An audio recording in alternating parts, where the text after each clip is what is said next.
अच्छा सुनो, सब्सक्राइब करते वक्त ना घंटी बजा देना ताकि जब मैं ऑनलाइन आऊँ तो तुम्हारे फोन की भी नमस्कार दोस्तों, आप सभी का स्वागत है हमारे YouTube चैनल पर। तो दोस्तों आज हम बात करेंगे आपके बीटीसी डीएलएड चतुर्थ सेमेस्टर गणित। जी हाँ दोस्तों, इस वीडियो में हम पूरा सिलेबस आपका डिस्कस करने वाले हैं।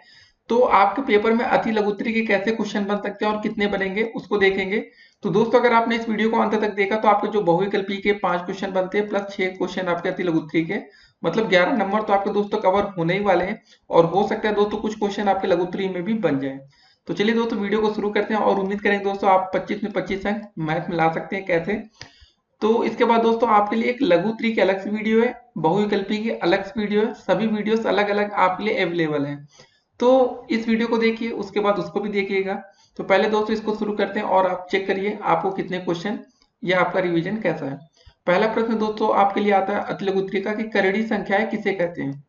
तो दोस्तों करड़ी संख्या कौन सी होती है? ऐसी संख्या है जिनका वर्गमूल, ठीक है, या घनमूल, चतुर्थ मूल, पांचवा मूल या nवां मूल जो प्राकृतिक संख्या या परिमेय संख्या नहीं होती, वे सभी करड़ी संख्या कहलाती हैं। जी हाँ दोस्तों, जैसे कुछ होता है ना अंडर रूट 3, तो ये दोस्तों इसका अंडर रूट बाहर तो नहीं निकलेगा ना, जैसे अंडर रूट 4 इसकी वैल्यू 2 आ जाएगी, तो मतलब समझ रहे हैं, तो वो करड़ी संख्या नहीं होगी। तो करड़ी संख्या दोस्तों अब आपको समझ में आ गया कि वे संख्याएं जिनका वर्गमूल या हम घनमूल निकालें या चतुर्थ मूल या पांचवा मूल, ठीक है, तो जिनका मूल दोस्तों जो होता है वो प्राकृतिक संख्या ना है। प्राकृतिक संख्या दोस्तों क्या होती है आपको पता होगा, इसको अंग्रेजी में बोलते हैं नेचुरल नंबर और इसको एन से डिनोट करते हैं। प्राकृतिक संख्या दोस्तों एक से शुरू होती है, 1 2 3 4, ठीक, मतलब दोस्तों अगर आपके ऐसी नहीं आती प्राकृतिक संख्या तो आपका वे सभी करड़ी संख्या कहलाती है। ठीक है, अब दोस्तों देखते हैं आज का दूसरा प्रश्न। तो दोस्तों दूसरा क्वेश्चन क्या रहा आपका, आइए देखते हैं। 5 की घाते 5 भागे 5 की घाते 3 का मान आपको ज्ञात करना है। तो कैसे होगा दोस्तों, क्या लिखा है क्वेश्चन में, 5 की घाते 5, ठीक है, और भाग में दोस्तों आपका है 5 की घाते 3। तो दोस्तों आपको इसका मान बताना है। देखिए ऐसे क्वेश्चन सिंपल आते हैं दोस्तों, ऊपर भी 5 नीचे भी 5, तो 5 की घाते ऊपर 5 है, नीचे वाला 3 ऊपर जाएगा तो माइनस में हो जाएगा घाते। तो दोस्तों आंसर क्या आ जाएगा, 5 की घाते 5 में से 3 क्या बचा 2, तो 5 का स्क्वायर कितना हो जाता है दोस्तों, 5 गुणे 5 इसको आप लिख सकते हैं ना। तो 5 गुणे 5 दोस्तों आपका कितना हो जाएगा 25। देखिए दोस्तों हमने एक एक दो दो लाइन आपके लिए इसलिए लिखकर दिखा देते हैं, जैसे आप लोग सोचते होंगे यार 5 की स्क्वायर सीधे 25 हम लिख सकते हैं, लेकिन होता है आपका एक स्टेप बढ़ जाए तो एग्जामिनर को थोड़ा लगे कि हाँ बच्चा भाई मेहनत कर रहा है, तो ये थोड़ा बहुत आप स्ट्रेटजीज अपना सकते हैं।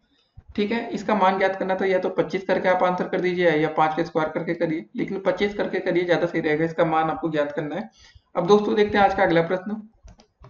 तो दोस्तों तीसरा क्वेश्चन क्या रहा आपका, 29 की घाते 3 तथा 26 की घाते 3 का मान आपको ज्ञात करना है। तो कैसे करेंगे, ये तो भाई सिंपल सा है, गुणा करना है आपको। 29 की घाते 3 बराबर दोस्तों आप क्या लिख सकते हैं इसको, 29 गुणे 29 गुणे 29। तो दोस्तों आप लोग जल्दी से अपने कॉपी पर करके देखिए कितना आता है। उसके बाद दोस्तों आपको देखना है 26 की घाते 3, ठीक है, इसको भी दोस्तों 3 बार गुणा करना होगा, 26 गुणे 26 गुणे में 26 जो आएगा दोस्तों ये आपका फाइनल आंसर होगा।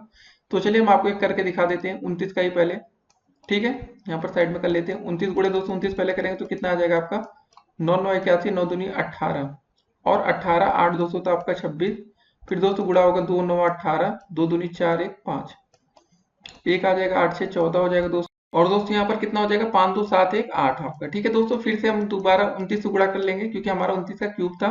अब फिर से दोस्तों गुणा करने पे क्या है, 9 एकम 9, 9 चौके 36, 36 का दोस्तों आया 6, हासिल आया 3, 9 अठे 72, 72 3 दोस्तों होता है आपका 75। ठीक है दोस्तों, अब 2 से गुणा कर लेंगे, यहाँ पर 2 एकम 2, 2 चौके 8, 2 अठे 16, क्या हो जाएगा दोस्तों 9 6 2 8, 8 5 13 का 3 हासिल आया 1, 7 6 13 1 14, 1 1 2, 24 389। यही दोस्तों आपका आंसर हो जाएगा, पहला आंसर आपका ये आ चुका है दोस्तों। ठीक है, अब दोस्तों वैसे ही आप लोग 26 गुणे 26 गुणे 26 कर लेंगे तो इसका भी आपको आंसर मिल जाएगा। चलिए आपको साइड में करके दिखा देते हैं। तो काफी बच्चे सोचते हैं कि ऐसे क्वेश्चन पेपर में नहीं आते, तो दोस्तों आपका बीटीसी का पेपर दे रहे हैं तो ये बेसिक क्वेश्चन कभी कभी पेपर में आ जाता है। 6 छंग 36, 6 दूनी 12, 3 15, ठीक है, 2 छंग 12 का 2, 2 दूनी 4 1 5, यहाँ दोस्तों आ जाएगा 6 5 2 7, यहाँ आ जाएगा 6 6 तो 76। दोस्तों फिर से गुणा एक बार 26 कर लेंगे जो आएगा, अब ये फाइनल आंसर आएगा यहाँ से 6 छंग 36 का 6, 6 सत्ते 42, 3 45, 6 छंग 36 4 40। ठीक है दोस्तों, फिर 2 से गुणा कर लेंगे, 2 छंग 12 का 2, 2 सत्ते 14 1 15, 2 छंग 12 1 13। क्वेश्चन आसान होते हैं दोस्तों लेकिन पेपर में आ जाते हैं कभी कभी और हम लोग जल्दबाजी में। देखिए दोस्तों ऐसे क्वेश्चन में सबको पता है सभी बच्चों को गुणा करने यहाँ तक आता है, तभी सभी बच्चे यहाँ फाइनल सेमेस्टर में पहुंचे होंगे। लेकिन दोस्तों होता है क्या है ना, ओवर कॉन्फिडेंस में बच्चे जल्दबाजी में कभी कभी गलतियां कर जाते हैं। तो दोस्तों वही गलतियों से आपको बचना है। अब दोस्तों देखते हैं आज का अगला प्रश्न। तो दोस्तों चौथा नंबर क्वेश्चन क्या रहा आपका कि 125 को आधार 5 के घातीय संकेतन के रूप में किस प्रकार लिखा जाएगा, आपको ये बताना है।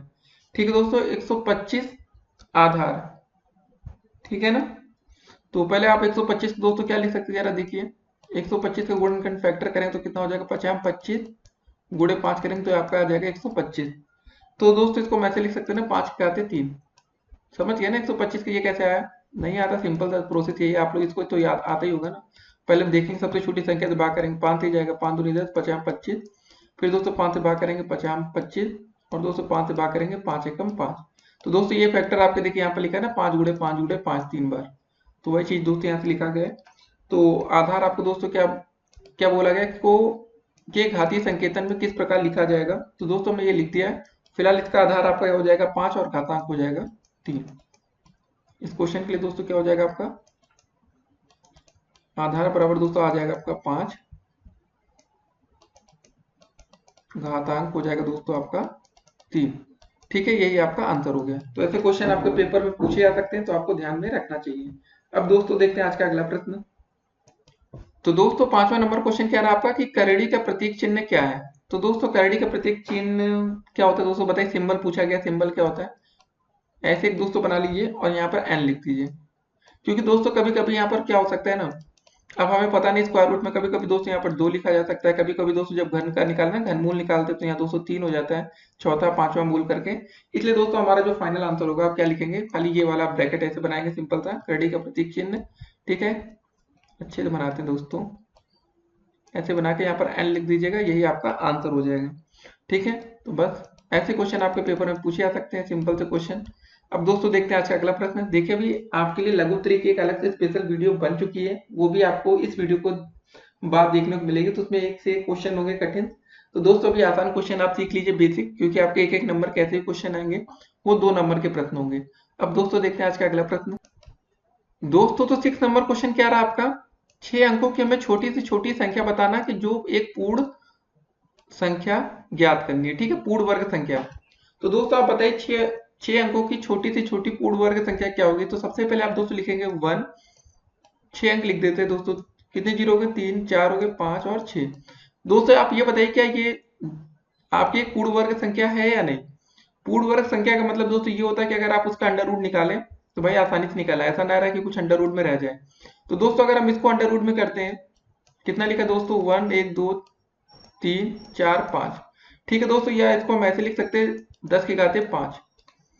तो दोस्तों हम इसको ये भी लिख सकते हैं ना, 10 के घाते 4 गुणे 10, ये एक हो जाएगा। 10 के घाते 4 दोस्तों जब बाहर आएगा तो ये हो जाएगा आपका 10 के घाते 2 या 100 कह सकते हैं। अंडर रूट में दोस्तों आपका रह जाएगा 10, और दोस्तों अंडर रूट 10 की वैल्यू होती है 3.16। तो मतलब दोस्तों ये आपकी पूर्ण वर्ग संख्या तो नहीं है, लेकिन ये दोस्तों 10 का स्क्वायर मतलब हो जाएगा 100, 100 गुणे इतना कर देंगे तो आ जाएगा दोस्तों आपका लगभग 316 दशमलव समथिंग आएगा। तो दोस्तों अगर इसका अंडर रूट आपका 316 पॉइंट समथिंग आता है, तो मतलब साफ है कि जो हमारा 6 अंकों की जो सबसे छोटी पूर्ण वर्ग संख्या होगी वो होगा आपका 317 का स्क्वायर। इसका स्क्वायर कर लेंगे दोस्तों, जो आएगा वही आपका फाइनल आंसर होगा, उससे छोटी कोई पूर्ण वर्ग संख्या आपकी नहीं निकलेगी। 317 गुणे 317 कर लेंगे, अभी हम आपको और अच्छे से समझा देंगे, परेशान मत होइए। 7 7 49 का 9, 7 एकम 7 4 11, 7 3 21, 1 22। ठीक है दोस्तों, अब 1 से गुणा करेंगे, 1 7 7, 1 एकम 1, 1 3 3। फिर दोस्तों अब किससे गुणा होगा आपका 3 से, 3 7 21 का 1, 3 एकम 3 2 5, 3 3 का 9, कितना आ जाएगा दोस्तों 9 7 1 8, 2 1 3 1 4, ठीक है 5 3 8 2 10, ठीक है 9 1 10। तो दोस्तों ये आ जाएगी 6 अंकों की जो सबसे छोटी संख्या होगी, जो कि एक पूर्ण वर्ग संख्या है। ठीक है, 6 अंकों की छोटी से छोटी पूर्ण वर्ग संख्या, तो आपका दोस्तों आंसर ये हो जाएगा 100 489। ऐसे क्वेश्चन आपके पेपर में पूछे जा सकते हैं दोस्तों, ठीक है ना। तो आपको ध्यान में रखना, नहीं तो आप लोग गलती कर सकते हैं जल्दबाजी में। तो आपका फिलहाल फाइनल आंसर यही हो जाएगा। देखिए हम कैसे इस क्वेश्चन को कर सकते हैं अगर आगे आने वाले टाइम में पेपर में कोई और क्वेश्चन आता है। देखिए यहाँ पर 6 अंकों की छोटी से छोटी पूर्ण वर्ग संख्या उसने क्यों पूछा, उसे पता है दोस्तों, अगर आपसे दोस्तों कभी पूछा जाएगा 3 अंकों की छोटी से छोटी पूर्ण वर्ग संख्या बताइए, तो 100 लिख लेंगे दोस्तों और 100 का अंडर रूट निकाल लेंगे, तो 3 अंकों की छोटी से छोटी पूर्ण वर्ग संख्या दोस्तों आपकी क्या आ जाएगी, ये 100 ही आ जाएगी। ठीक है, इसका आंसर आपका 100 हो जाएगा, क्योंकि दोस्तों 100 का अंडर रूट करेंगे तो 100 हमारा 10 आता है, तो मतलब सही है कि मतलब ये पूर्ण वर्ग तो है। तो हमारे दोस्तों आंसर 3 अंकों में 100 आ जाएगा, सही है। लेकिन अगर दोस्तों हम 4 अंकों की बात कर जाए, अब बताइए 4 अंकों की छोटी से छोटी पूर्ण वर्ग संख्या क्या होगी। अब इसका आंसर 1000 दोस्तों नहीं होगा। ठीक है, क्योंकि जब आप 1000 का अंडर रूट करेंगे तो दोस्तों कैसे होगा इसको बता दें फिर से हम आपको। 1000 को दोस्तों आप लिख सकते हैं 10 की घात 3, या दोस्तों 10 की घात 3 को आप ऐसे लिख सकते हैं 10 का स्क्वायर इंटू 10। 10 के स्क्वायर में दोस्तों एक 10 बाहर आ जाएगा, अंडर रूट 10 की वैल्यू हो जाएगी 3.16 समथिंग, तो दोस्तों ये आ जाएगा 31.6।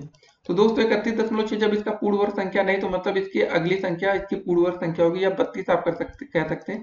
तो 32 गुणे 32 कर लेंगे, 2 दूनी 4, 2 3 6, आंसर 10 24 आना चाहिए, 3 दूनी 6, 3 त्रिका 9, 4 आ जाएगा, 6 6 12 हो जाएगा, 9 1 10 आ जाएगा, 10 24। तो दोस्तों 4 अंकों की छोटी से छोटी पूर्ण वर्ग संख्या आपकी कितनी हो जाएगी, 10 24, 1024। ठीक है, इसका राइट आंसर यही होगा आपके स्क्रीन पर जो दिख रहा है। तो उम्मीद करते हैं दोस्तों कि आने वाले समय में अगर पेपर में आपके एग्जाम में कोई ऐसा क्वेश्चन आएगा तब आप उसको आसानी से कर सकते हैं। पहले अगर कभी ऐसा क्वेश्चन लिखा है कि 6 अंकों की छोटी से छोटी पूर्ण वर्ग संख्या ज्ञात कीजिए, तो पहले आप 6 अंक लिख लीजिए जो छोटी से छोटी संख्या होगी। तो ये सिंपल आप लोग लिख लेंगे ना, 3 4 5 6, 6 अंक दोस्तों आपने लिख लिया। अब दोस्तों देखिए कि क्या ये अंडर रूट करने पर आसानी से कोई नेचुरल नंबर प्राकृतिक संख्या मिलती है। मतलब दोस्तों अंडर रूट में उसकी वैल्यू नहीं आनी चाहिए दोस्तों, जैसे हमने यहाँ देखा अंडर रूट 10। अब इसको तो सॉल्व किया नहीं जा सकता, लेकिन हमने जबरदस्ती सॉल्व किया, इसका हमें पता है कि इसका मान होता है 3.16। आगे भी होता है लंबा, लेकिन हम आपको सॉल्व करके दिखा दिए।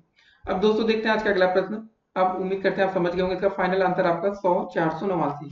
ठीक है, तो ऐसे क्वेश्चन आपके पेपर में पूछे जा सकते हैं दोस्तों, आपको ध्यान में रखना पड़ेगा, नहीं तो आप गलती कर जाएंगे पेपर में। अब दोस्तों देखते हैं आज का अगला प्रश्न। तो दोस्तों 7वां नंबर क्वेश्चन क्या रहा आपका कि 289 के वर्गमूल में कितने अंक होंगे, आपको ये बताना है। अंडर रूट 289 कर दीजिए, 289। ठीक है, क्या हो जाएगा दोस्तों अंडर रूट 289 में क्या लिख सकते हैं इसको, 17 का स्क्वायर होता है ना, 17 गुणे 17। दोस्तों जब दो पेयर है तो एक 17 बाहर आ जाएगा, तो दोस्तों हमारा आंसर 17 आएगा। लेकिन हमें क्वेश्चन में बताना है कि 289 के वर्गमूल में कितने अंक होंगे। तो दोस्तों आप लोग अच्छे से लिख लीजिएगा कि 289 के वर्गमूल में 2 अंक होंगे।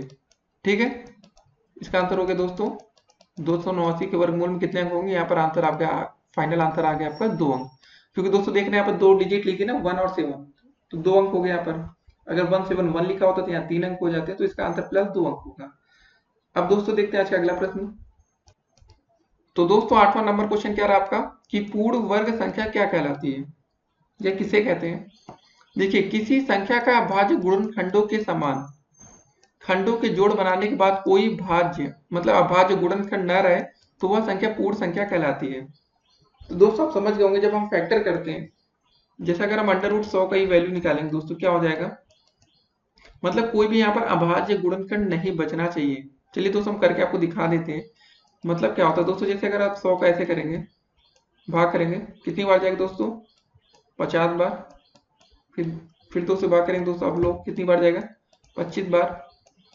अब 5 से भाग करेंगे, 50 25 और 5 एकम 5। तो दोस्तों जब अगर इसको अंडर रूट 100 लिखते हैं तो इसको हम अंडर रूट में क्या लिख सकते हैं, इसका पेयर क्या बन गया आपका, 2 गुणे 2 5 गुणे 5।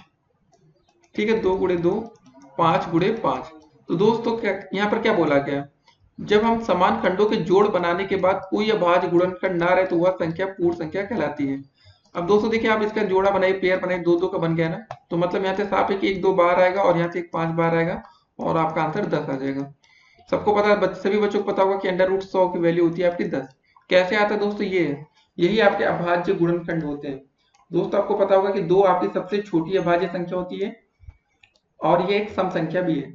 कभी पेपर में अगर आपको पूछ लिया गया कि सबसे छोटी सम अभाज्य संख्या क्या है, तो उसका आंसर होगा आपका 2।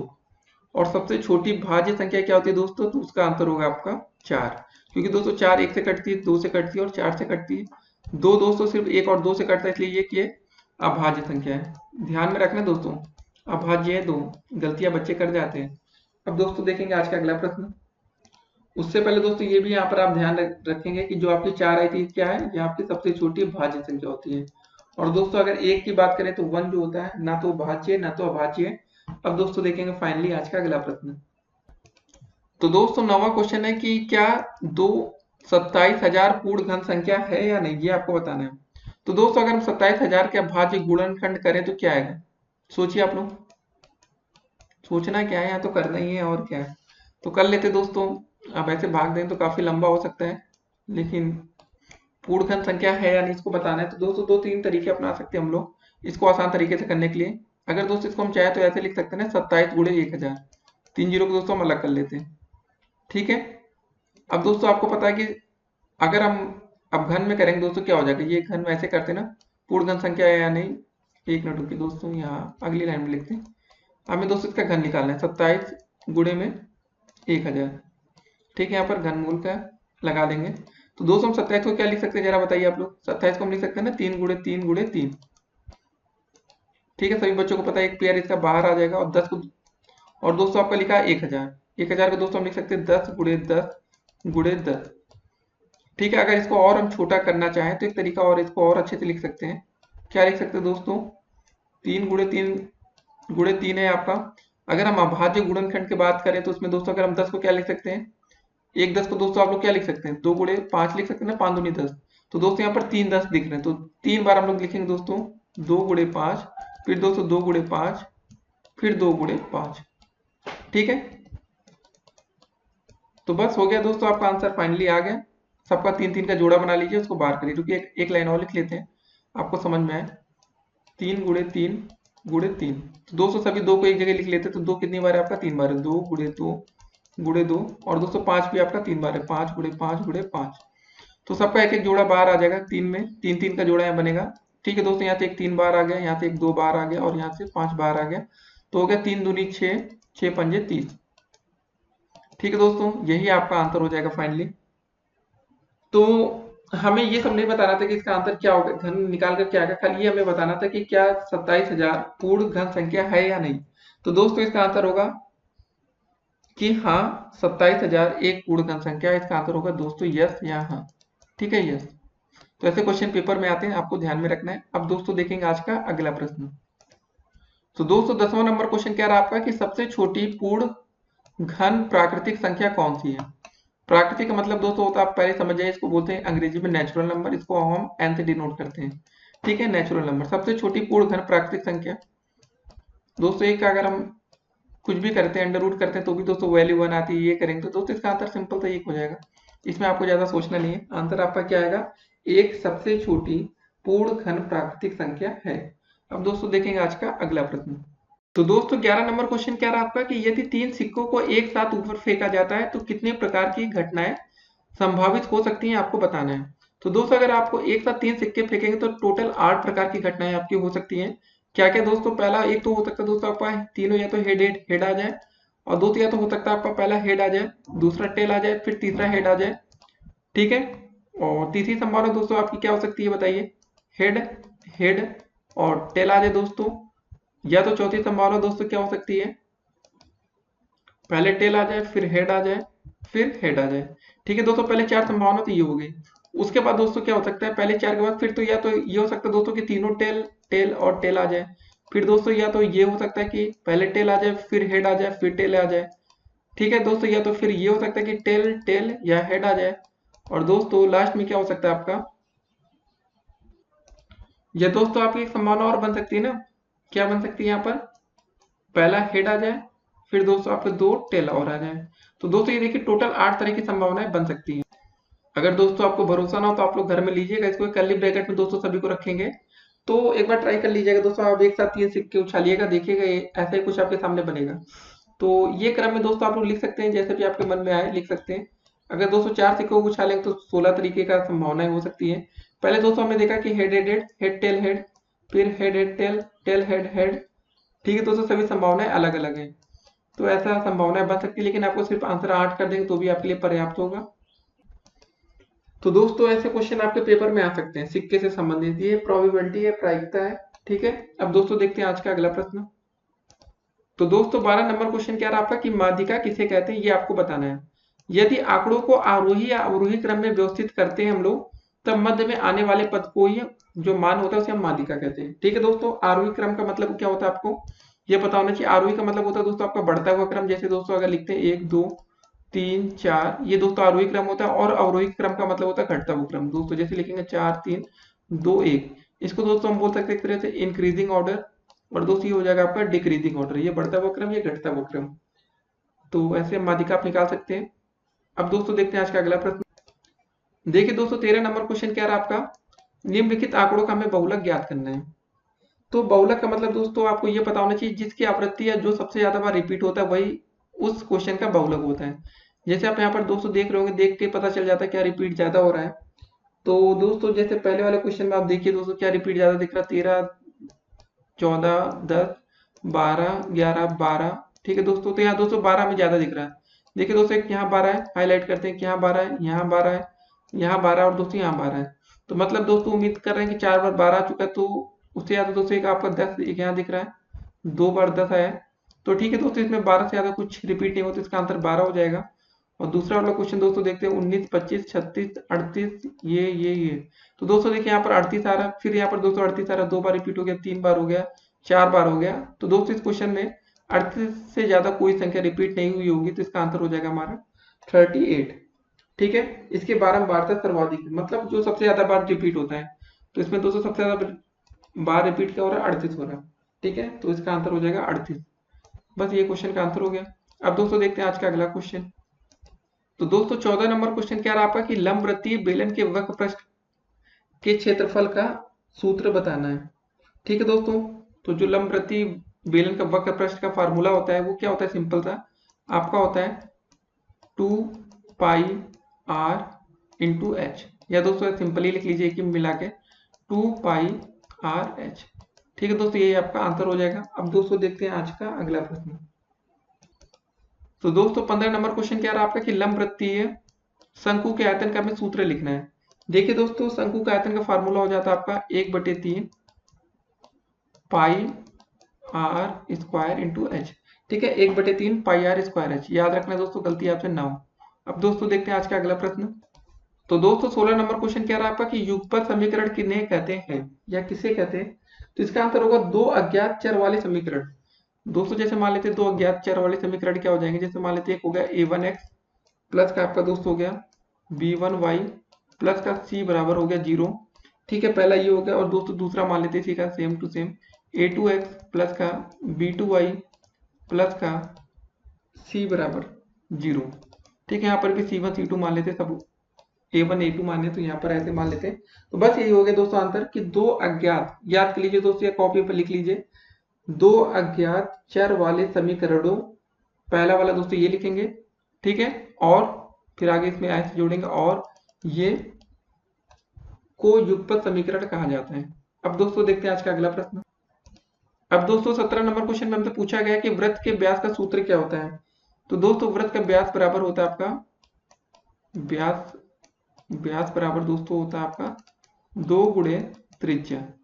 ठीक है, तो ये इसका फार्मूला हो जाएगा। दोस्तों देखते हैं आज का अगला प्रश्न।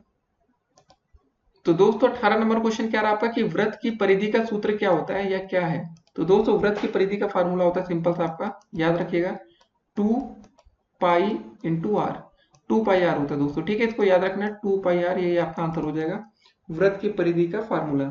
अब दोस्तों देखते हैं आज का अगला प्रश्न। दोस्तों 19 नंबर क्वेश्चन क्या रहा आपका कि 1 सेंटीमीटर त्रिज्या वाले वृत्त का क्षेत्रफल हमें निकालना है। ठीक है, तो वृत्त का क्षेत्रफल का फार्मूला दोस्तों पहले हम आपको बता दें क्या होता है। इसके वृत्त का क्षेत्रफल का फार्मूला होता है यहाँ पर पाई आर स्क्वायर, और हमें दोस्तों त्रिज्या की वैल्यू दी गई, आर बराबर दोस्तों दिया गया हमें 2.1 सेंटीमीटर।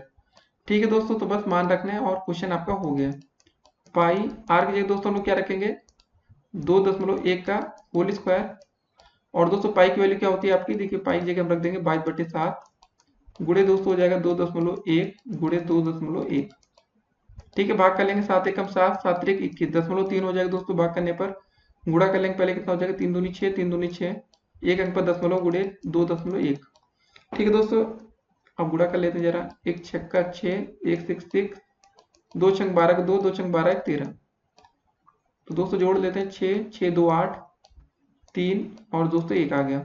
दशमलव कितने अंक पर लगेगा, एक अंक क्या, एक अंक क्या, 2 अंक पर दोस्तों दशमलव 13.86। इसको दोस्तों आपको जो क्षेत्रफल आता है ना क्या बोला गया था, वृत्त का क्षेत्रफल। तो इसका क्षेत्रफल दोस्तों आएगा वर्ग सेंटीमीटर में। ठीक है दोस्तों, इसी को हम क्या करेंगे, आंसर कर देंगे और ये क्वेश्चन हमारा यहीं पर समाप्त होता है। अब दोस्तों देखते हैं आज का अगला प्रश्न। तो दोस्तों 20 नंबर क्वेश्चन क्या रहा आपका कि वृत्त की जीवा क्या होती है ये बताना है। तो दोस्तों जीवा एक ऐसा रेखाखंड होता है जिसके दोनों सीमांत बिंदु वृत्त पर स्थित होते हैं। ठीक है, याद रखना है कि वृत्त जो जीवा होता है वो एक ऐसा रेखाखंड होता है। ठीक है, रट्टा मान लीजिए, जीवा एक ऐसा रेखाखंड होता है जिसके दोनों सीमांत बिंदु वृत्त पर स्थित हो। चलिए दोस्तों हम आपको बता देते हैं, कोई जीवा बना के दिखा देते हैं। कोई दोस्तों अगर आपका ऐसा वृत्त आपके सामने दिख रहा है, तो दोस्तों अगर हम इसमें एक लाइन खींच देते हैं ऐसे, जैसे खींच दिए ए बी। ठीक है दोस्तों, तो ये आपकी वृत्त की एक जीवा हो जाती है। तो दोस्तों अगर कोई एक ऐसी रेखा खींच देते सी डी, तो ये दोस्तों वृत्त की जीवा नहीं होगी, ये वृत्त की छेदिका हो जाती है। ठीक है, याद रखना है। तो दोस्तों इस क्वेश्चन में आपके वृत्त की जीवा पूछा है तो क्या हो जाएगा, जीवा बराबर खाली आपका होगा ए बी, सी डी नहीं होगा। ठीक है, तो इसकी परिभाषा यहाँ पर ऐसे लिखिए कि जीवा एक ऐसा रेखाखंड होता है जिसके दोनों सीमांत बिंदु वृत्त पर स्थित होते हैं। तो दोस्तों आप लोग देख रहे होंगे कि ए और बी दोनों वृत्त पर स्थित हैं। अब दोस्तों देखते हैं आज का अगला प्रश्न।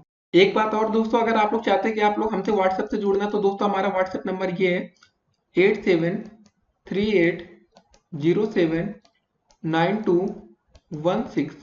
ठीक है दोस्तों, लिख लीजिएगा 8738079216।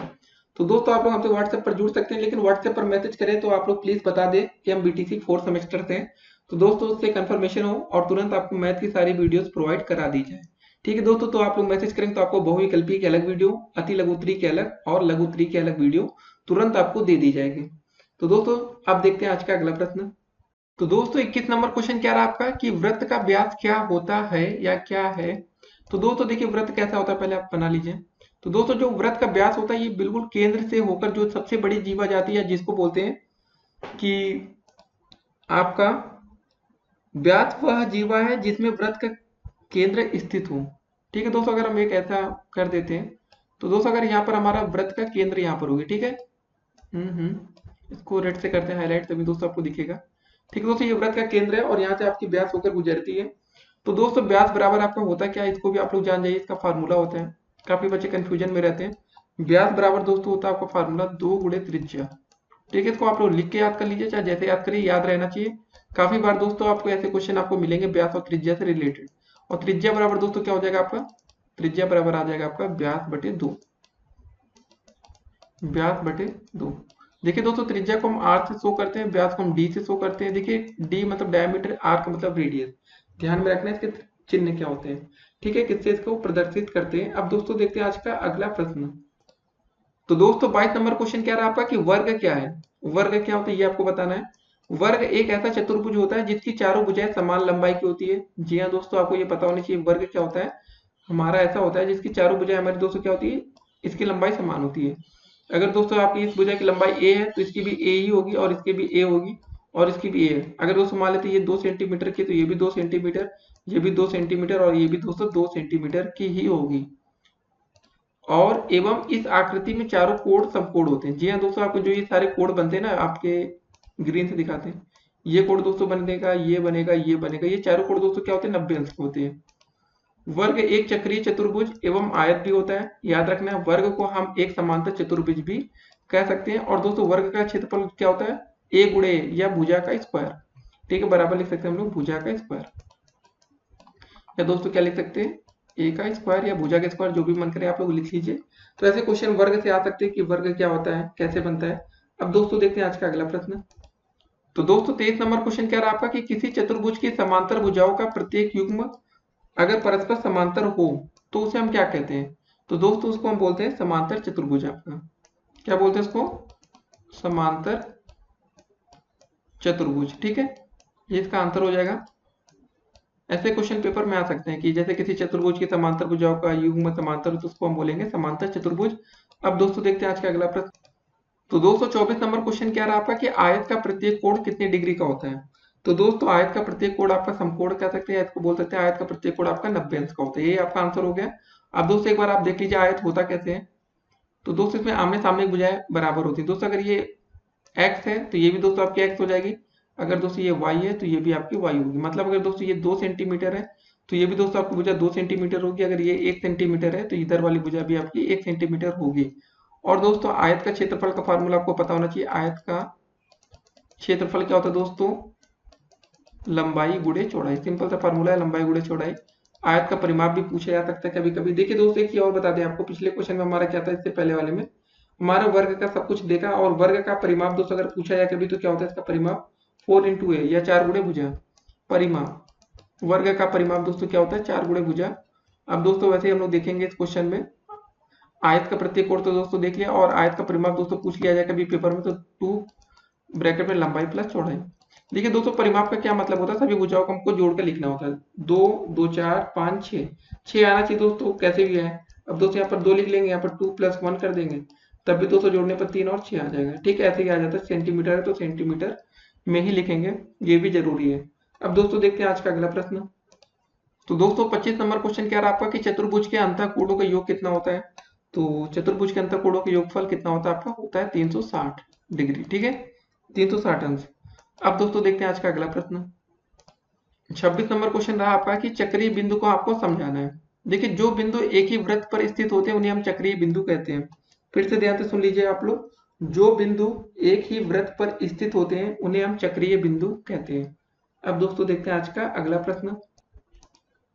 तो दोस्तों 27 नंबर क्वेश्चन क्या रहा आपका कि संख्याओं 1 0 5 0 7 0 8 9 में का बहुलक आपको बताना है। देखिए दोस्तों बहुलक का मतलब ये होता है जिसकी आवृत्ति है जो सबसे ज्यादा बार रिपीट हो रहा हो। ठीक है, 1 लिखा है, 0 लिखा है, फिर 5 लिखा है, फिर दोस्तों 0 लिखा है, फिर 7 लिखा है, फिर 0 लिखा है, फिर 8 लिखा है और फिर 9 लिखा है। और दोस्तों ये प्रश्न आपके बीटीसी या डीएलएड 2016 में आ चुका है, इसको आपको ध्यान में रखना है। तो क्या हो जाएगा दोस्तों इसका बहुलक, देखिए 0 एक बार रिपीट हो रहा है, 2 बार, 3 बार रिपीट हो रहा है। तो दोस्तों सबसे ज्यादा जो है इसमें संख्या रिपीट हो रही है वो दोस्तों आपकी है 0। तो आपका बहुलक क्या हो जाएगा, 0 हो जाएगा। इसी को हम क्या लिखेंगे, आंसर। अब दोस्तों देखते हैं आज का अगला प्रश्न। तो दोस्तों 28 नंबर क्वेश्चन क्या रहा आपका, क्यूब रूट में 125 गुणे 343 का हमें मान बताना है। ठीक है, क्या लिखा दोस्तों, ऐसे बड़े से लिख लेते हैं, आपको दिखे अच्छे से। 125 गुणे 343। ठीक है दोस्तों, यहाँ पर 343 है नहीं है, और यहाँ पर दोस्तों लिखा है 3, मतलब इसका होता है क्यूब रूट। अगर 2 लिखा होता है तो अंडर रूट या स्क्वायर रूट दोस्तों जो भी आप कह सकते हैं। तो बताइए क्या होगा दोस्तों, हम 125 को क्या करते हैं, क्या लिख सकते हैं, पहले ये बताइए। आप 125 को लिख सकते हैं 5 गुणे 5 गुणे 5। ठीक है, जो क्यूब रूट होता है दोस्तों इसका 3 का मतलब होता है आपका 3 का जोड़ा मिलेगा। 3 का जोड़ा मतलब बनने का मतलब है दोस्तों कि जो ब्रैकेट से बाहर आएगा क्यूब रूट से वो एक ही 5 बाहर आ पाएगा। 2 का बनता है तो दोस्तों एक बाहर आएगा, जब आप 2 लिखा होता। 343 का मतलब है 7 गुणे 7 गुणे 7। ठीक है, अच्छा तो रूट लगाएंगे आप लोग, जो बना है आपका ये 3 लिख देंगे। तो दोस्तों सबका पेयर बन गया। तो यहाँ से एक 5 बाहर आ जाएगा, यहाँ से एक 7 बाहर आ जाएगा, 7 गुणे 5 कर लेंगे, आपका आ जाएगा 35। ठीक है, ये आपका आंसर होगा। और यह प्रश्न आपका बीटीसी डीएलएड 2016 में पूछा जा चुका है। अब दोस्तों देखते हैं आज का अगला प्रश्न। तो दोस्तों 29 नंबर क्वेश्चन क्या रहा आपका कि एक लंबवृत्तीय बेलन के आधार की त्रिज्या अगर 5 सेंटीमीटर तथा ऊंचाई अगर हमें 14 सेंटीमीटर दी गई है तो हमें बेलन का वक्र पृष्ठ ज्ञात करना है। तो दोस्तों सबसे पहले आपको पता होना चाहिए कि बेलन के वक्र पृष्ठ का फार्मूला क्या होता है। इसका फार्मूला होता है आपका 2 पाई r इंटू एच। ठीक है दोस्तों, 2 कर लेंगे, पाई की वैल्यू होती है दोस्तों आपकी 22/7। आर का मान दोस्तों मतलब होता है, आर का मतलब होता है रेडियस या त्रिज्या बोलते हैं दोस्तों। यहाँ इंटू में 5 करेंगे गुणा में, और दोस्तों लास्ट में एच की वैल्यू दी गई, ऊंचाई आपकी 14 सेंटीमीटर गुणे 14, भाग करेंगे 7 एकम 7, 7 दूनी 14। ठीक है दोस्तों 22, एक काम करते हैं 5 का गुणा 2 से करते हैं, 22 का गुणा 4 से, 22 गुणे 4 244 हो जाएगा। सॉरी 22 गुणे 2 44, 5 गुणे 2 10। ठीक है दोस्तों 10 444 गुणे 10 हो जाएगा दोस्तों आपका 440। और इसका आंसर दोस्तों आ जाएगा आपका, बेलन का वक्र पृष्ठ था ना दोस्तों, यहाँ पर आगे आप लोग क्या लिख लेंगे, इसका जो यूनिट बनेगा सेंटीमीटर, सेंटीमीटर है तो सेंटीमीटर स्क्वायर हो जाएगा। ठीक है, वर्ग सेंटीमीटर भी लिख सकते हैं। तो बेलन का वक्र पृष्ठ आ गया आपका 440 सेंटीमीटर स्क्वायर। अब दोस्तों देखते हैं आज का अगला प्रश्न क्या है। तो दोस्तों 30 नंबर क्वेश्चन क्या रहा आपका कि 9/49 ए स्क्वायर माइनस 4b स्क्वायर के हमें गुणनखंड करना है। ठीक है, क्वेश्चन सही से लिखते दोस्तों, अगर आपको ना दिख रहा हो, 9/49 इंटू ए स्क्वायर है दोस्तों माइनस का 4b स्क्वायर। इसके दोस्तों आपको गुणनखंड करना है। देखिए सबसे पहले आपने एक फार्मूला पढ़ रखा होगा सभी बच्चों ने, ए स्क्वायर माइनस बी स्क्वायर का फार्मूला क्या होता है दोस्तों, एक ब्रैकेट में आप लिखते हैं a प्लस बी, और दूसरे ब्रैकेट में इसको लिखते हैं आप लोग a माइनस का b। ठीक है दोस्तों, लेकिन पहले ये a square minus b square का फार्मूला तो बनाए, इसको क्या लिख सकते हैं दोस्तों, 3a/7 का होल स्क्वायर लिखेंगे दोस्तों ना। 3 का स्क्वायर कितना हो जाएगा, 9 हो जाएगा, ए स्क्वायर हो जाएगा, 7 का स्क्वायर 49 माइनस का, इसको दोस्तों लिख सकते हैं 2b का होल स्क्वायर, 2 दूनी 4 बी स्क्वायर। ठीक है दोस्तों, यहाँ पर एक लाइन खींच लेते हैं कि ये फार्मूला भाई अलग है, इससे हमारा कोई लेना देना नहीं है। अब दोस्तों देखिए ए स्क्वायर ये बन गया माइनस बी स्क्वायर, तो ये फार्मूला बन गया, तो इसको आप क्या लिख सकते हैं 3a/7 प्लस का 2b। ठीक है दोस्तों, और दूसरे ब्रैकेट में इसको क्या लिख सकते हैं 3a/7 माइनस का 2b। यही आपका आंसर हो गया। तो ऐसे क्वेश्चन आपके पेपर में आते हैं, तो ध्यान में रखना है दोस्तों कि आपसे कोई गलती ना हो। तो फिलहाल दोस्तों ये क्वेश्चन आपका डीएलएड 2016 में पूछा जा चुका है, तो ये इंपॉर्टेंट क्वेश्चन है, और दोस्तों इसी को यहाँ पर हम आंसर कर देते हैं देखो। अब दोस्तों देखते हैं आज का अगला प्रश्न। तो दोस्तों 31 नंबर क्वेश्चन क्या रहा आपका कि समचतुर्भुज के क्षेत्रफल का आपको सूत्र लिखना है। तो क्या होता है दोस्तों, आइए देखते हैं। तो दोस्तों इसके क्षेत्रफल का सूत्र हो जाएगा आपका 1/2 गुणे d1 इंटू d2। तो दोस्तों यहाँ पर d1 d2 क्या है, इसके विकर्णों का गुणनफल है। ठीक है, इसको आप ब्रैकेट में लिख सकते हैं विकर्णों का गुणनफल। तो समचतुर्भुज का क्षेत्रफल निकालना काफी आसान होता है, विकर्णों का गुणनफल। तो ऐसा क्वेश्चन दोस्तों आपके पेपर में आ सकता है, ध्यान रखना है इस फार्मूले को। अब दोस्तों देखते हैं आज का अगला प्रश्न। तो दोस्तों 32 नंबर क्वेश्चन क्या रहा आपका कि यदि वृत्त का व्यास 14 सेंटीमीटर है तो वृत्त की आपकी परिधि ज्ञात करनी है। तो दोस्तों वृत्त की परिधि का आपका फार्मूला क्या होता है, पहले आपको यह पता होना चाहिए। इसका फार्मूला होता है वृत्त की परिधि बराबर 2 इंटू पाई इंटू आर। तो दोस्तों हमें यहाँ पर व्यास दिया गया है, सबसे पहले हम यहाँ पर क्या निकालेंगे, त्रिज्या निकालेंगे। त्रिज्या बराबर दोस्तों आपका होता है फार्मूला व्यास बटे 2। ठीक है, इसको आपको ध्यान में रखना है, व्यास बटे 2 कर लेंगे। तो दोस्तों आपको व्यास कितना दिया गया 14 सेंटीमीटर, 14 बटे 2 कर लेंगे, 2 एकम 2, 2 सत्ते 14। ठीक है दोस्तों, तो हमारा आ गया त्रिज्या बराबर 7 सेंटीमीटर। तो दोस्तों जो हमारा फार्मूला था परिधि वाला क्या था 2 पाई आर, तो 2 गुणे करेंगे, गुणे 22/7 पाई की जगह रखेंगे। और दोस्तों अभी हमने त्रिज्या यहाँ पर निकाली है 7 सेंटीमीटर, तो आर की जगह क्या रखेंगे 7। आर का मतलब होता है रेडियस और हिंदी में बोलते हैं त्रिज्या। 7 से 7 दोस्तों कट गया, 22 गुणे 2 हो जाएगा आपका 44 सेंटीमीटर। तो ये दोस्तों आपका आंसर हो जाएगा। अब दोस्तों देखते हैं आज का अगला प्रश्न। तो दोस्तों 33 नंबर क्वेश्चन क्या रहा, आइए देखते हैं। एक 17 सेंटीमीटर लंबे और 7 सेंटीमीटर चौड़े आयत, ठीक है, के चौड़ाई के परितः, जो दोस्तों आप आयत है ना, आयत के चौड़ाई के परितः घुमाने पर बने बेलन का आयतन हमें ज्ञात करना है। तो दोस्तों एक आपका आयत था, आयत आप बना के दिखा देते हैं आपको आयत कैसा होता है। आयत सभी बच्चों को पता ही होगा आयत कैसा होता है। ठीक है, आपको कुछ एक ऐसा आयत था, ठीक है, 17 सेंटीमीटर लंबे और 7 सेंटीमीटर चौड़े। ठीक है दोस्तों, 17 सेंटीमीटर ये लंबाई है इसकी, चौड़ाई कितनी है आपकी 7 सेंटीमीटर। तो दोस्तों जब चौड़ाई के परितः इसको, ठीक है, यहाँ पर घुमाया जाता है तो बेलन एक बन जाता है। और दोस्तों बेलन का जो आयतन का फार्मूला होता है, पहले इसको आपको पता होना चाहिए क्या बनता है। बेलन का आयतन होता है आपका पाई आर स्क्वायर एच। ठीक है, बेलन का आयतन formula pi r square h होता है। तो दोस्तों यहाँ पर पाई की वैल्यू तो सभी को पता हो, तो 22/7 रख देंगे। और आर दोस्तों आपका क्या बनेगा, मतलब इसके परितः जब घुमाएंगे तो एक त्रिज्या टाइप का बनेगा ना, पाई आर स्क्वायर एच। तो दोस्तों हमारी हाइट बन जाएगी यहाँ पर 17 और आर बन जाएगा दोस्तों 7। ठीक है दोस्तों, आर का मतलब हो जाएगा आर का स्क्वायर गुणे एच आ जाएगा आपका 17। तो दोस्तों हम पाई की वैल्यू रख देते हैं 22/7 गुणे 7 गुणे 7 गुणे 17। एक 7 से 7 कट गया और सबका गुणाई करना है दोस्तों, आंसर आ जाएगा आपका 22 गुणे 7, 7 दूनी 14, 7 दूनी 14, एक 15 हो जाएगा दोस्तों, और गुणे 17 कर लेंगे, ये आपका फाइनल आंसर आएगा। तो कितना होता है 17 चौके 68 हासिल आया 6, 17 पचे 85, 85 6 91, 17 एकम 17 और 17 9 दोस्तों था आपका 26। ठीक है, 2618 घन। देखते हैं दोस्तों किसमें दिया गया था, सबको दोस्तों सेंटीमीटर में दिया गया, तो आपका आंसर आ जाएगा घन सेंटीमीटर। ठीक है, यूनिट आपको दोस्तों पहले दी गई है, तो घन सेंटीमीटर आपका आंसर आएगा। अगर दोस्तों यूनिट ना दी गई होती तो आप यहाँ पर घन इकाई लिख सकते थे। तो फिलहाल 2618 का आंसर आ गया। अब दोस्तों देखते हैं आज का अगला प्रश्न। तो दोस्तों 34 नंबर क्वेश्चन आपका क्या रहा है कि एक बाग में आम के 2304 पेड़ हैं, प्रत्येक पंक्ति में उतने ही पेड़ हैं जितने की बाग में पंक्तियां हैं, तो हमें पंक्तियों की संख्या ज्ञात करनी है। तो दोस्तों सिंपल सा है, अगर इसका हम वर्गमूल निकाल लेंगे तो हमें पता चल जाएगा दोस्तों आंसर क्या आएगा। ठीक है, इसका मतलब दोस्तों आप लोग समझ रहे हैं कि इस क्वेश्चन का पहले कि एक बाग में उतने ही पेड़ हैं जितने बाग में पंक्तियां हैं दोस्तों। जैसे आप लोग इतनी पंक्तियां बना देते हैं, ठीक है, तो जितनी ही पंक्तियां हैं दोस्तों उतने ही बाग में आपके पेड़ भी हैं। तो मतलब सिंपल सा है, आप तो ऐसे लिख सकते हैं कि मानव बाग में पेड़ों की संख्या x है तथा उसमें पंक्तियों की संख्या भी x होगी। तो दोस्तों जब x स्क्वायर की वैल्यू आपकी हो जाएगी 2304। ठीक है, तो सिंपल था दोस्तों, आपका x बराबर हो जाएगा अंडर रूट ऑफ 2304। इसका अंडर रूट दोस्तों निकालेंगे, जो आएगा वही आंसर होगा। 2304 अंडर रूट होता है दोस्तों आपका 48 का, तो x का मान हो जाएगा 48। नहीं तो आप चेक कर ले सकते हैं, 48 गुणे 48 कर लीजिए, 88 64 का 4, 8 चौक 32, 32 6 38 होता है दोस्तों। फिर 4 बटे 32 का 2, 4 चौक 16 3 19, जोड़ देंगे 4 8 2 10, 9 3 12, 9 3 12 1 13 हो जाएगा दोस्तों, 1 1 2, 2304 आ गया ना।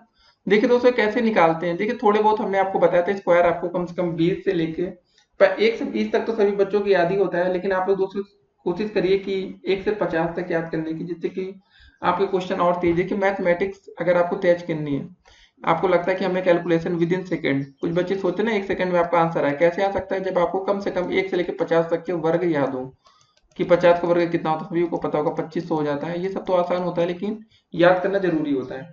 याद करेंगे दोस्तों आपकी कैलकुलेशन तेज होगी, नहीं तो फिर परेशान होंगे आप लोग, और क्या, समय ज्यादा लगेगा क्वेश्चन को करने में। अब दोस्तों देखते हैं आज का अगला प्रश्न। तो दोस्तों 35 नंबर क्वेश्चन क्या रहा आपका, tan 45 minus cot 30 plus 2 cos 30 minus sin 90 का हमें मान ज्ञात करना है। सबसे पहले दोस्तों अगर आपको पता हो कि tan 45 का मान कितना होता है, 1 होता है। cot 30 का मान दोस्तों आपका अंडर रूट 3 होता है, और cos 30 का मान दोस्तों अंडर रूट 3/2 होता है। ये सब आपको पता होना चाहिए, और sin 90 का मान 1 होता है। अब क्वेश्चन को लिखते हैं, उसके बाद सॉल्व करते हैं इस प्रश्न को। प्रश्न आपका लिखा था दोस्तों tan 45 माइनस का cot का 30 अंश, ठीक है, प्लस का दोस्तों 2 cos 30 माइनस का साइन का 90। ठीक है दोस्तों, इसको सॉल्व करना है। tan 45 का मान 1 होता है, माइनस cot 30 का मान दोस्तों अंडर रूट 3 होता है, प्लस का 2 इंटू cos 30 का मान दोस्तों अंडर रूट का 3/2 होता है, माइनस साइन 90 का मान 1 होता है। ये 2 से दोस्तों 2 कट गया, कितना बचा 1 माइनस अंडर रूट का 3, प्लस का दोस्तों यहाँ बचेगा अंडर रूट का 3 माइनस का 1। दोस्तों 1 से 1 कट जाएगा, अंडर रूट 3 से 3 कट गया, बचा कितना, सब कुछ कट गया, बचा आपका 0। कटा क्या, ये सब घटा लिया गया है। भाग होता तो 1 बच जाता, लेकिन घटाने पर कुछ नहीं बचेगा, सब कुछ 0 हो गया। अब दोस्तों देखते हैं आज का अगला प्रश्न। ये क्वेश्चन दोस्तों आपका बीटीसी या डीएलएड 2017 में पूछा जा चुका है, तो ऐसे क्वेश्चन इंपॉर्टेंट है। ठीक है, ऐसे प्रश्न आपको आने चाहिए। अब देखते हैं आज का अगला प्रश्न। तो दोस्तों 36 नंबर क्वेश्चन क्या रहा आपका, कि समीकरण 13x minus 30 plus x square बराबर 0 को हल करना है। तो कैसे होगा दोस्तों, आइए देखते हैं। ऐसे क्वेश्चन आपके पेपर में आ सकते हैं, तो कैसे करेंगे। सबसे पहले दोस्तों जो आपका एक्स स्क्वायर, इसको पहले लिख लेते हैं तो और अच्छा लगेगा देखने में। एक्स स्क्वायर प्लस का 13x माइनस का 30 बराबर 0। अब दोस्तों सही लग रहा है। दोस्तों हमने आपको एक बात बताई है, हर बार बताते हैं कि ये वाला माइनस चिन्ह के अनुसार हम डिसाइड करते हैं कि जो आपका 13 बीच में आएगा, ये जोड़ कर आएगा कि घटा कर आएगा। ये माइनस का मतलब है दोस्तों ये घटा कर आएगा। पहले और लास्ट में दोस्तों इसका कोफिशिएंट 1 मान लेते हैं, कुछ नहीं लिखा, तो पहले और लास्ट का गुणा करते हैं। 30 गुणे 1 बराबर आपका हो जाएगा 30। अब दोस्तों ऐसी कौन सी संख्या से गुणा करें कि घटाने पर आपका 13 आ जाए। तो दोस्तों अगर हम 15 का गुणा 2 से करते हैं तो कितना आ जाता है, 30 आता है। ठीक है, और 15 से दोस्तों जब हम 2 घटाते हैं तो वो भी आपका आता है 13। ठीक है, 15 लिखा यहाँ पर, बीच में कुछ डॉट नहीं लगा, इसको कंफ्यूज मत होइएगा। तो खत्म हो गया क्वेश्चन, सॉल्व हो गया। तो यहाँ हो जाएगा एक्स स्क्वायर प्लस का 15 का एक्स माइनस का 2x हो जाएगा, माइनस का 30 बराबर हो जाएगा आपका 0। यहाँ से दोस्तों आपका x कॉमन हो जाएगा, x प्लस 15 बचेगा यहाँ पर। ठीक है, माइनस का 2 कॉमन हो जाएगा, x प्लस का 15 बचेगा, बराबर आपका 0। दोस्तों दोनों ब्रैकेट से आपका x प्लस 15 कॉमन हो जाएगा, और यहाँ पर बचेगा आपका x माइनस का 2 बराबर 0। तो दोस्तों एक बार हम x प्लस 15 बराबर 0 कर लेंगे। x की मान हमें ज्ञात करना है, ठीक है, इसको 0 यहाँ पर दोस्तों एक तरफ मान लेंगे आपका x माइनस 2 बराबर 0। तो दोस्तों यहाँ से हमें x का मान मिल जाएगा माइनस का 15, और दोस्तों यहाँ से हमें x का मान मिल जाएगा प्लस का 2। ठीक है, तो ऐसे क्वेश्चन पेपर में आपके पूछे जाते हैं, तो आपको ध्यान में रखना पड़ेगा। तो अब दोस्तों देखेंगे आज का अगला प्रश्न। और दोस्तों आपने यहाँ पर देखे कि x के 2 मान आपको मिल चुके हैं। ठीक है, तो फिलहाल आप लोग अगर चाहे तो अब दोस्तों ऐसे भी आंसर कर सकते हैं कि x बराबर आपका -15 और 2 आया आंसर। ठीक है, ऐसे आंसर कर सकते हैं। चाहे तो आप सिर्फ +2 वाला आंसर कर दीजिए, माइनस को आंसर ना करना हो। तो दोस्तों ये प्रश्न भी आपका बीटीसी 2017 में आ चुका है, तो ये भी ऐसे क्वेश्चन इंपॉर्टेंट है, ऐसे पेपर में आ सकते हैं। अब दोस्तों देखेंगे आज का अगला प्रश्न।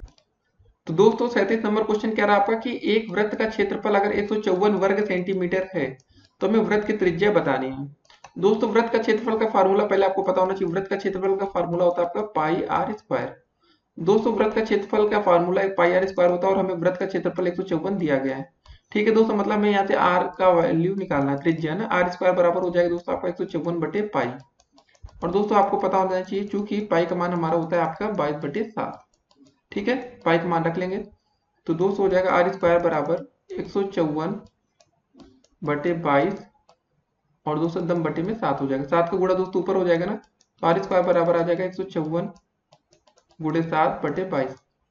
तो दोस्तों ये किससे कटेगा, 11 से पहले काटे थे, 11 कम 11, 11 चौको 44, 11 दूनी 22, 2 कम 2, 2 सत्ते 14। दोस्तों ये आपका आ गया 7 गुणे 7। ठीक है ना, 7 गुणे 7।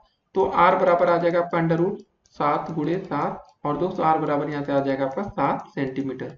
देखिए यूनिट लिखना आप कभी मत भूलिएगा, जैसे त्रिज्या आती है तो आपकी ये सेंटीमीटर में ही आएगी। ठीक है, तो आसान सा क्वेश्चन था दोस्तों, ये भी क्वेश्चन आपका पेपर में आ चुका है। अब दोस्तों देखते हैं आज का अगला प्रश्न। तो दोस्तों 38 नंबर क्वेश्चन क्या रहा आपका कि 4x square plus 5x plus 1 का आपको गुणनखंड करना है। क्वेश्चन थोड़े बड़े में लिखते हैं पहले। 4x स्क्वायर प्लस का 5x प्लस का 1। देखिए दोस्तों हमने बताया कि जो ये वाला प्लस का चिन्ह होता है या माइनस का होता है, इसी से दोस्तों हम डिसाइड करते हैं कि जोड़कर हमें ये बीच वाला 5 लाना है कि घटा कर लाना है। प्लस का है तो जोड़कर ही लाएंगे, पहले और अंतिम का गुणा कर लेंगे दोस्तों। 1 गुणे 4 करेंगे कितना आ जाएगा आपका 4 आ जाएगा। और दोस्तों जब 1 + 4 कर देंगे तो कितना आ जाएगा आपका 5 आ जाएगा। तो मतलब ये तो श्योर है, हमें पता चल चुका है कि 5 कैसे आएगा आपका बीच में जोड़ने पर। तो ये हो जाएगा दोस्तों 4x square plus x plus का 4x जोड़ देंगे प्लस का 1। ठीक है, बस दोस्तों यहाँ से हम क्या कॉमन लेंगे, देखिए जरा, यहाँ से दोस्तों हम कॉमन x लेंगे तो बचेगा कितना आपका 4x प्लस का 1 ब्रैकेट में। और दोस्तों यहाँ पर भी हम 1 कॉमन लेंगे तो बचेगा आपका 4x प्लस का 1। ठीक है दोस्तों, दोनों ब्रैकेट में 4x प्लस 1 है तो इधर से भी 4x प्लस 1 दोनों जगह से हम कॉमन ले लेंगे, आपका बचेगा x प्लस 1। ठीक है दोस्तों, यही आपका फाइनल आंसर हो जाएगा। ऐसे क्वेश्चन आपके पेपर में आ सकते हैं, आपको ध्यान में रखना है कि अगर ऐसे कोई प्रश्न पेपर में पूछा जाए तो आप कैसे करेंगे। अब दोस्तों देखते हैं आज का अगला प्रश्न। तो दोस्तों 39 नंबर क्वेश्चन कह रहा है आपका कि एक छोटी से छोटी प्राकृतिक संख्या आपको ज्ञात करनी है जिसे 194,491 में घटाने पर भागफल पूर्ण वर्ग हो जाए, मतलब 1,94,491 में ना। तो इसमें दोस्तों भाग विधि का हम यूज करते हैं। 194,491 में घटाने पर आपका ये पूर्ण वर्ग हो जाए। तो दोस्तों चलिए भाग करना है, सिंपल सा भाग विधि दोस्तों प्रोसेस यूज करेंगे जो आपने बचपन में यूज किया हो दोस्तों। ठीक है, सबसे पहले दोस्तों इसके ऊपर क्या बना लेते हैं हम लोग, बार के टाइप का बना लेते हैं, याद होगा आपका ना, 2 का जोड़ा बनाना होता है। तो 2 का दोस्तों जोड़ा बना लेते हैं, 2 का जोड़ा यहाँ, 2 का यहाँ, 2 का यहाँ। भाग करके दोस्तों देखते हैं सबसे पहले किससे भाग जाएगा, आपका 4 से जाएगा ना, ऊपर एक सीधी डंडी खींचते हैं, 4 चौके 16। ठीक है दोस्तों, यहाँ पर आ जाएगा आपका 16। ठीक है दोस्तों, ये 4 को हम लोग क्या करते हैं, जोड़ लेते हैं और आपको ये भाग गया है 4 बार, यहाँ लिख लेते हैं। घटाने पर 3 आ रहा है, 4 और 4। अब दोस्तों ये भाग आपका कितनी बार जाएगा देखिए, उसको लिखते हैं दोस्तों। अब आपका फिर से ये 4 बार चला जाएगा। ठीक है, तो मतलब 4 बार जाएगा तो नीचे 4 और जोड़ लेंगे, यहाँ पर प्लस करेंगे, 4 बार लेके जाए दोस्तों, 4 चौके 16 का 6, 4 बटे 32, 1 33। ठीक है दोस्तों, घटा लेंगे और यहाँ पर लिख दीजिए 4 बार और हम भाग कर रहे हैं। तो दोस्तों यहाँ पर आ गया 14 में से 6 गया आपका बचा 8, यहाँ बचा दोस्तों 3, 3 में से 3 गया 0, 0 खत्म। और दोस्तों लास्ट में बचेगा 8 9 1, 891 ना, यहाँ पर दोस्तों 88 हो गया। अब दोस्तों ये कितनी बार चला जाएगा, ये तो एक ही बार जाएगा ना। अब यहाँ पर दोस्तों एक बार और ले जाते हैं, आपका आ जाएगा 8 8 1। ठीक है दोस्तों, 1 में से 1 गया 0, 9 में से 8 गया 1 और ये। तो दोस्तों देखिए घटाने पर आपको ये देखिए जो शेष फल बच रहा है 10 बच रहा है। तो मतलब क्या है कि वह छोटी से छोटी प्राकृतिक संख्या ज्ञात कीजिए जिसे इसमें घटाने पर भागफल आपका पूर्ण वर्ग हो जाए। तो दोस्तों अगर हम इसमें इस संख्या में 491 में पूरे में अगर हम 10 घटा देते हैं, ये दोस्तों जो हमारा शेष फल आ रहा है, शेष आ रहा है 10 आ रहा है, इसको अगर हम घटा देंगे तो ये हमारी जो संख्या ये पूर्ण वर्ग हो जाएगी। तो हमारा आंसर होगा 10 घटाने पर 194,481। ठीक है दोस्तों, 194 481 बनती है जो कि एक पूर्ण वर्ग संख्या है। ठीक है, जो कि पूर्ण वर्ग है। समझ गए ना पूर्ण वर्ग क्यों है? कुछ कंफ्यूजन हो तो बता सकते हैं। क्योंकि दोस्तों यही पर हमने देखा, अगर दोस्तों यहाँ पर 10 हम पहले घटा देंगे 481 बन जाएगा तो पूरा पूरा ये कट जाएगा। ठीक है, तो दोस्तों ये तरीका अगर आपको ना पता हो कि भाग विधि कैसे करते हैं, या जो भाग का तरीका दोस्तों आपने पहले बचपन में पढ़ रखा है, कुछ नया नहीं है। तो दोस्तों अगर आपको बताया गया था ना कि अगर आपको किसी का अंडर रूट निकालना है तो कैसे निकाल सकते हैं इस तरीके से, तो ये तरीका दोस्तों सभी बच्चों को बचपन में सभी बच्चों ने पढ़ रखा है। एक और आपको हम बता देते हैं इसका छोटा सा एग्जाम्पल, और कि आपको अगर नहीं पता तो दोस्तों जैसे 625 का अगर दोस्तों आपको निकालना है कि भाई किसका अंडर रूट होता है, कैसे पता चलेगा? या तो आप ऐसे गुणनखंड कर सकते हैं, या तो दोस्तों ये तरीका है। चलिए इसको एक बार और देख लेते हैं, प्रैक्टिस करते हैं। सबसे पहले दोस्तों हम ऊपर क्या करते थे, एक हल्का सा जोड़ा बनाते हैं। यहाँ सिंगल है तो सिंगल रहेगा, और दोस्तों ऐसी कौन सी संख्या से भाग करें तो जो 6 है, पहले 2 से दोस्तों भाग करेंगे। कितनी बार जाएगा पहाड़ा? 2 दूनी 4, 2 बार जाएगा तो यहाँ 2 लिखेंगे, यहाँ पर भी 2 लिखेंगे, और दोस्तों यहाँ पर 4 आ जाएगा। घटाएंगे दोस्तों कितना आ जाएगा? 2 2 5। ठीक है दोस्तों, यहाँ पर आ जाएगा 4 आपका। अब दोस्तों 225 ला लेंगे, कौन सी संख्या से गुणा करेंगे? यहाँ दोस्तों जो भी संख्या से गुणा करेंगे वो संख्या यहाँ लिखी जाती है। अगर 5 से गुणा करें तो यहाँ 5 लिखा जाएगा, नीचे 5 आएगा, और दोस्तों यहाँ पर भी 5 आएगा।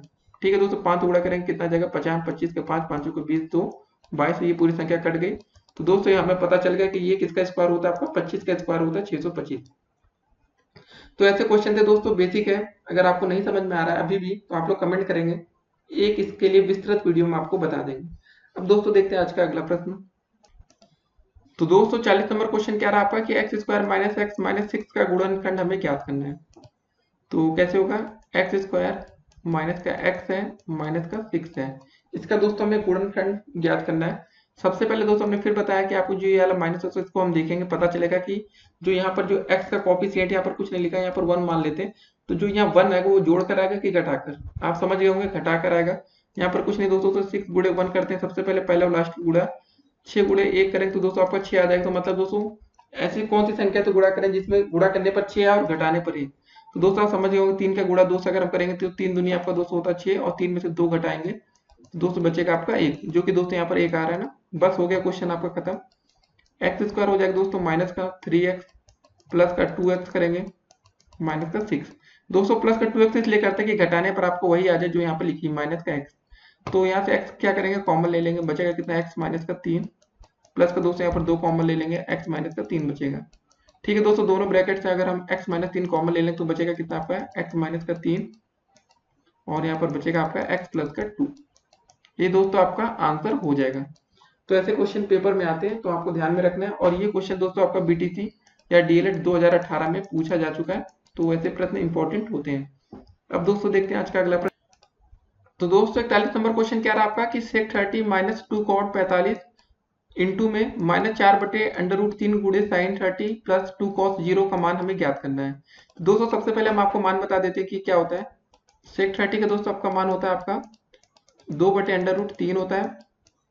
ठीक है दोस्तों, कॉट 45 का मान tan 45 और कॉट 45 का मान सेम ही होता है, तो कॉट 45 का भी दोस्तों मान आ जाएगा आपका 1 आ जाएगा।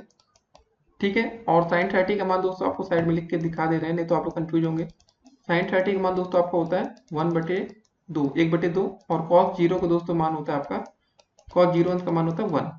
ठीक है, मान सब आपके सामने है, अब इसको खाली आपको वैल्यू यहाँ पर पुट करनी है।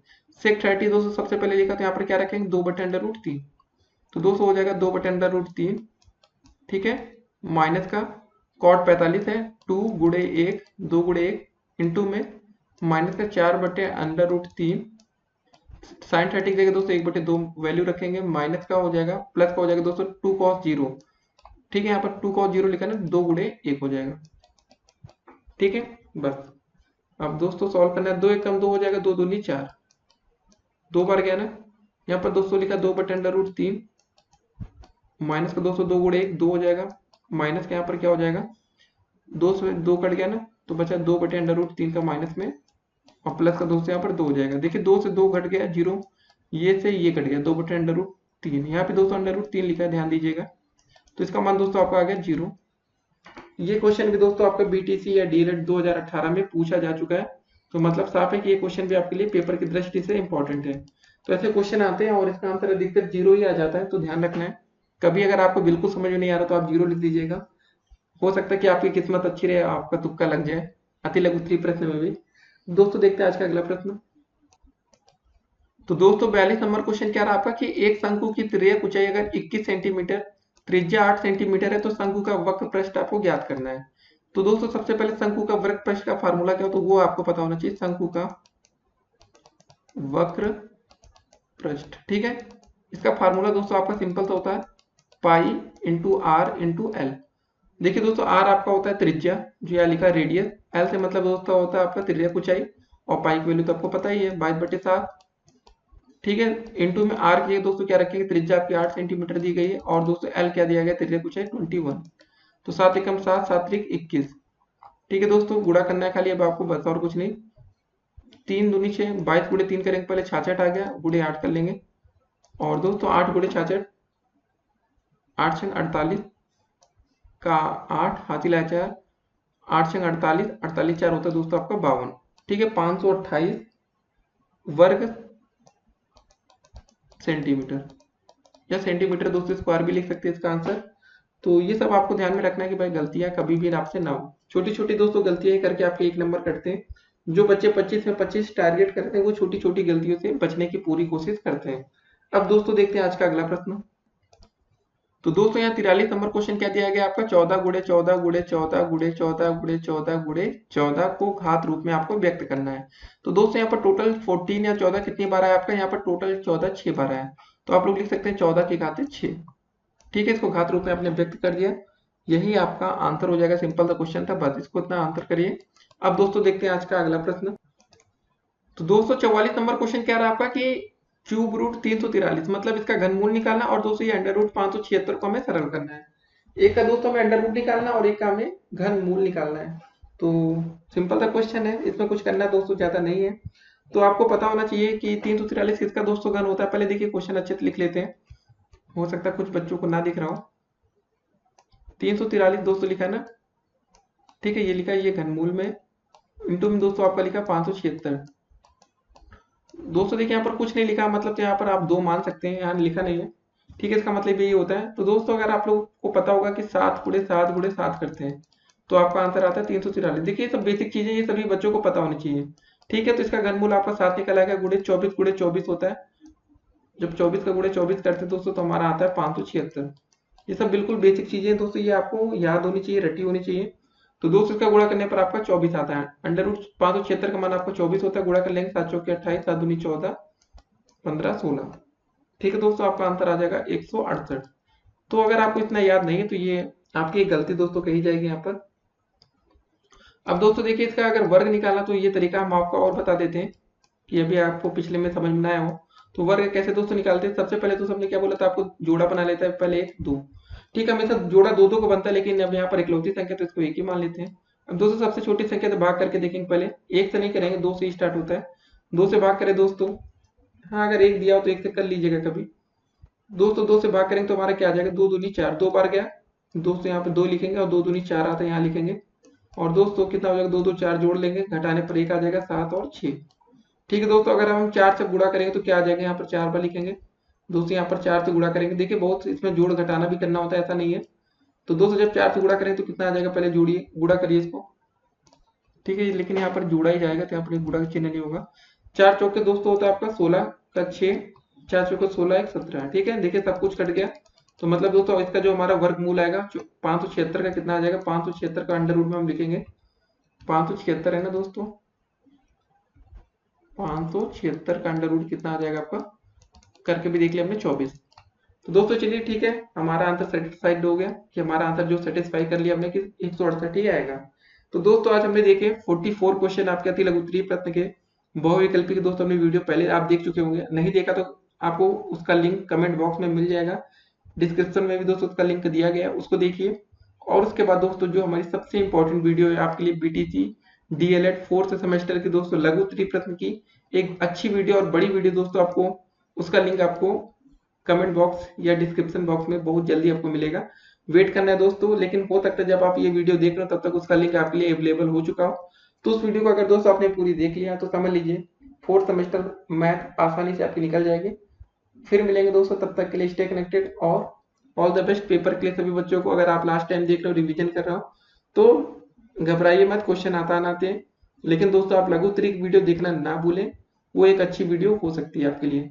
फिर मिलते हैं, स्टे कनेक्टेड। और यूपी टेट, सी टेट और सुपर टेट में दोस्तों अब मुलाकात होगी आपसे, फिर मिलते हैं।